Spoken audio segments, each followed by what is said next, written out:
Hi, my name is Erin, and this is Lesson 5 of the Hazards on the Homefront Teacher Guide for grades 4 through 6. The guide was developed by the local hazardous waste management program in King County. Learning about household hazardous products might seem overwhelming, but when it's combined with learning about safer alternatives, students can see how their choices can make a difference and protect both their health and the environment. Lesson 5 on pages 78 through 93 of your guide teaches students that simple, safer alternatives for household hazardous products do exist and can often be just as effective as commercial products. The message of this lesson is to use safer substitutes for household hazardous products when possible.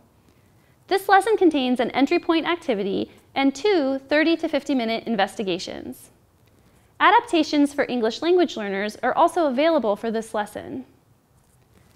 As part of these investigations, students will learn safer alternatives to hazardous products and will scientifically test the effectiveness of a household cleaner and safer substitute.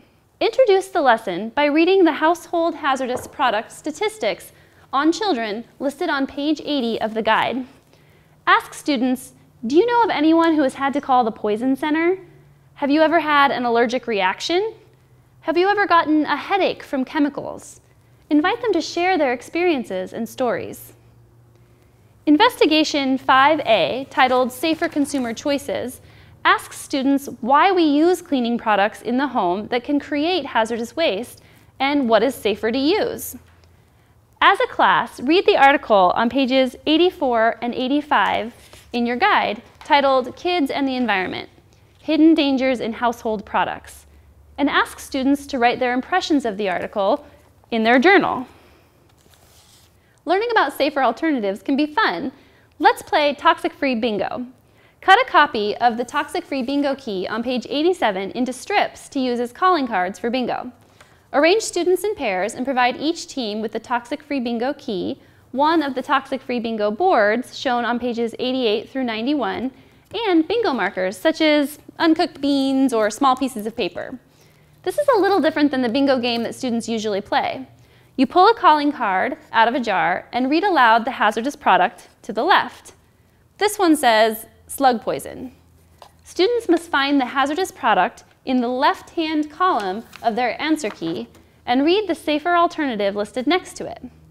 Slug Poison has a slug trap shown in the safer alternative column next to it. If students have the image of the safer alternative on their bingo board, they can cover it up with their board marker. The first pair of students to get 4 in a row wins. As an interesting follow-up project, students could research substitutes not listed on the toxic-free bingo board or brainstorm a list of products for which there may be no substitutes, such as brake fluid or motor oil.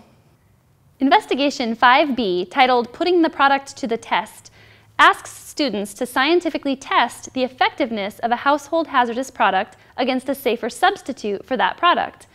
Students begin by designing their experiment. If students need help with the scientific process, they can use the sample scientific investigation form on page 92. Have students conduct their investigations. The hazardous product and safer alternative can be tested on a mirror, window, or dry erase board for easy cleanup. As an example, I'm going to test an ammonia spray cleaner against a vinegar and water solution on a dry erase board. Other products students could choose to test include a hazardous scouring powder, such as Comet, against a safer alternative, such as baking soda or Bon Ami. They could even include plain water with a little elbow grease as a third variable to determine if a commercial product is needed at all. Students could use crayon marks, spray butter, old lipsticks, or Sharpies to stain their testing surfaces. I'm going to make 2 equal stains using lipstick.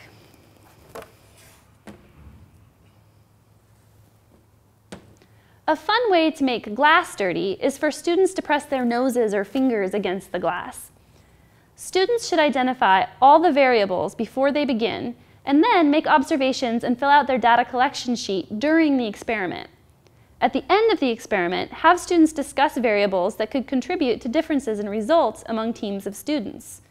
These factors might include the amount of time the stain was scrubbed, the amount of product used, the amount of pressure applied when cleaning, and the type and extent of the stain. I used 3 sprays of each cleaner and used the scrubby side of the sponge to clean up both the stains.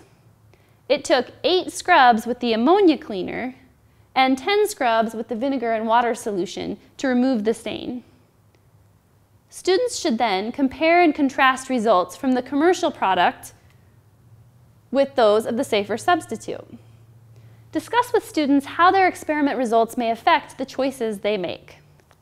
Download sample student materials, ELL lesson adaptations, and other useful information at your.kingcounty.gov/solid waste/hazards.